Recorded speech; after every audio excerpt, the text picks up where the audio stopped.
Continuando o nosso livro, Crescendo com seu filho adolescente, hoje a gente vai para o capítulo número 2. E o capítulo número 2 traz o seguinte tema: Vou vestir a roupa que eu quiser.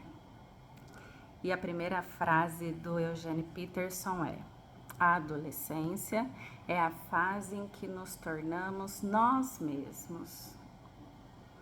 Que difícil, não é? A adolescência, ela é um processo saudável do crescimento. É a fase que os pais começam a controlar menos os seus filhos. Até o final da infância, a gente controla onde vai, o que veste, o que come, o que bebe. Agora, na entrada da adolescência, já não é mais bem assim, não é mesmo? A gente acaba controlando menos do que a gente deseja. A gente quer continuar sendo controlador, a gente quer dar segurança, dar proteção para eles, mas eles já não precisam tanto assim da gente. A adolescência, ela deve ser encarada com esperança. Nós devemos esperançar por essa fase, né? Na infância a gente acaba colocando limites rígidos nos nossos filhos e na adolescência a gente começa a perder um pouquinho dessa rigidez, porque a adolescência é a fase da tomada de decisões. Então, essa frase, vou vestir a roupa que eu quiser, não é uma afronta aos pais, mas é a característica, é eles gritando de que quem vai tomar decisão sobre isso são eles. E a gente começa a se tornar nós mesmos quando a gente começa a tomar as decisões relativas à nossa vida. E aí, da roupa é um exemplo muito fácil de entender. Ele diz aqui no livro que os adolescentes se dedicam o tempo todo a descobrir quem eles são. Eles não sabem quem eles são, nós não sabemos quem eles são. Nós almejamos quem nós gostaríamos que eles fossem, né? Ou que eles se tornassem, mas eles se dedicam a isso.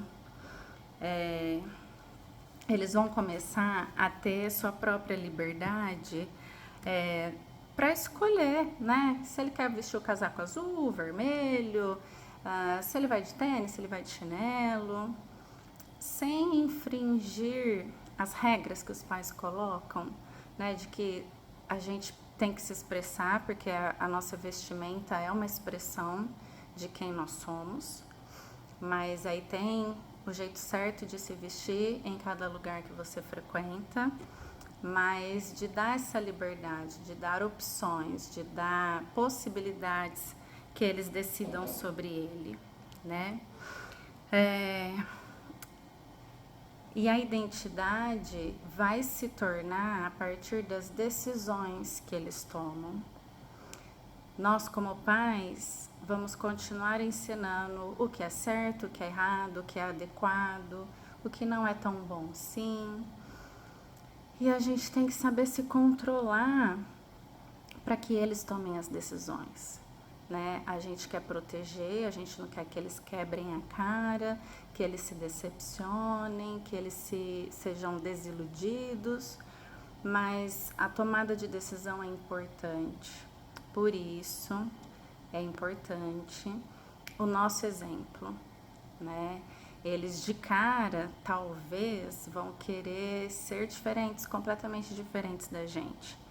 Mas eles estão vendo o que nós estamos fazendo. E o processo da adolescência, como a gente já falou anteriormente, não é um processo tranquilo, né? É um processo que gera aflições, que gera preocupações. Eles costumam ter um movimento de mostrar quem eles não são. Eles não querem mostrar quem eles são, o que eles querem. Eles querem mostrar o que eles não são, né? Aí ele diz assim aqui no livro: os jovens costumam exercitar sua definição pessoal demonstrando o que não são.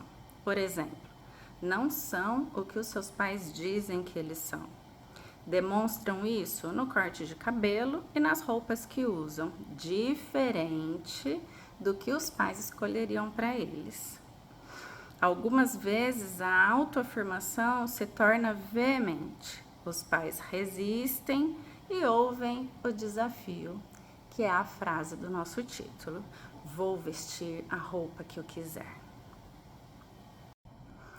E a parte principal dos adolescentes quererem ser diferentes da gente é que eles começam a ter necessidade de ser vistos como pessoa. Então, eles são a parte dos pais, eles são um indivíduo, uma pessoa que merecem ser respeitadas, reconhecidas. E aí, o texto bíblico que Eugene Peterson usa neste capítulo é 1 Samuel 3. Eu vou pegar minha Bíblia aqui na versão NVI. O capítulo 3 de 1 Samuel é quando Samuel começa a ouvir a palavra de Deus. E o capítulo, vou ler um trechinho, diz assim: o jovem Samuel servia ao Senhor perante Eli.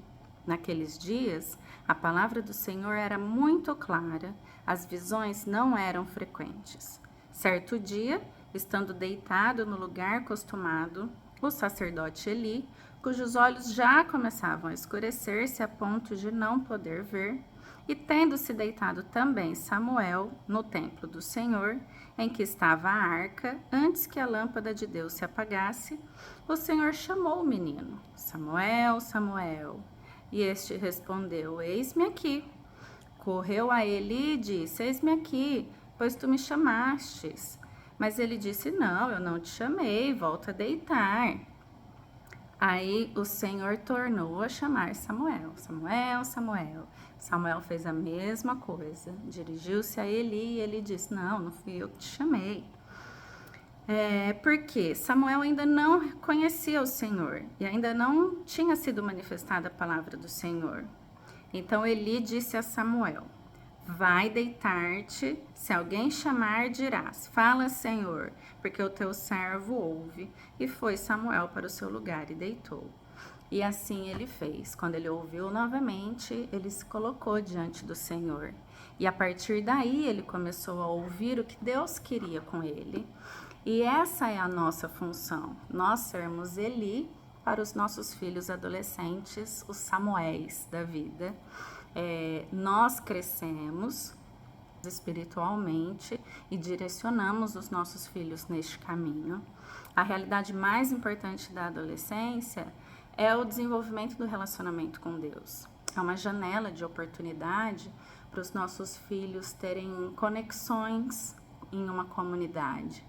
Eu faço parte de uma comunidade da primeira IPI de São José do Rio Preto. E na nossa comunidade, eles têm uma programação importante, diferenciada para os adolescentes. Então, a gente tem o Ministério Infantil, que é de 0 a 10 anos. Aí eles vão para os juniores, que é de 11 a 13. Depois eles vão para os adolas, depois eles vão para os jovens. Então, tem uma sequência. E aí eles se encontram quinzenalmente, quando eles estão nos juniores, depois nos adolas semanalmente, e tem uma pessoa responsável para ministrar, então não vai pai, não vai mãe, e é um momento importante deles fazerem as suas conexões. Eles estão crescendo juntos, eles estão aprendendo a ouvir o que o Senhor quer deles, né? Independente da gente. Os jovens precisam experienciar sozinhos. E a gente tem que seguir sempre o exemplo de Eli, direcionar. Porque no início eles não vão saber que é Deus falando com eles. E esse é o nosso papel, né? O nosso papel como pais cristãos deve ser um papel modesto, mas eficiente, que é de entregá-los a Deus, né? Nós estamos aqui para entregar a vida dos nossos filhos ao Senhor. E a identidade deles vai se formando ao longo das tomadas de decisões e também ela vai se formar longe dos pais, né? E como essa identidade vai se formar longe dos pais, muitos pais vão se sentir deixados de lado, rejeitados, desafiados, desconsiderados. E o nosso papel, né, o papel dos pais é orar. É orar, interceder pela vida dos nossos filhos, observar o que eles estão fazendo com inteligência e orar com confiança. Então, nós não podemos nos esquecer. A adolescência é uma fase e, assim como toda fase, vai passar. O que nós estamos fazendo nesta fase é que vai determinar como será a vida adulta dos nossos filhos. Então, nós temos que ter em mente o primeiro capítulo, que a adolescência é um presente de Deus para que nós cresçamos e ajudemos os nossos filhos a crescerem no Senhor. Vamos observar os sinais que eles nos dão, vamos deixar o caminho aberto para eles recorrerem a gente e nós não podemos entrar em colapso, né? Tentar controlar tudo e fazer tudo do jeito que eu quero, porque tem que ser assim, porque eu sou seu pai, eu sou sua mãe, eu sei o que é melhor para você. Então a gente tem que recuar, ter um canal direto com Deus, orar, confiar, interceder e ajudar que os nossos filhos encontrem a sua própria identidade e que essa identidade seja estruturada na palavra de Deus. Um pouquinho do segundo capítulo e aí a gente volta no próximo vídeo com o capítulo número 3. E esse livro tem 12 capítulos, eu já falei com vocês no vídeo anterior. Eu estou postando esse vídeo no Instagram e aí o vídeo inteiro, né, todo o capítulo no YouTube também. Eu deixo o link nos stories aqui para vocês. Fiquem com Deus, tenham uma boa semana e comecem a observar com olhos de esperança os adolescentes que estão aí à sua volta. Que Deus nos capacite para que a gente possa passar por essa fase da melhor forma possível. Fiquem com Deus e até a próxima.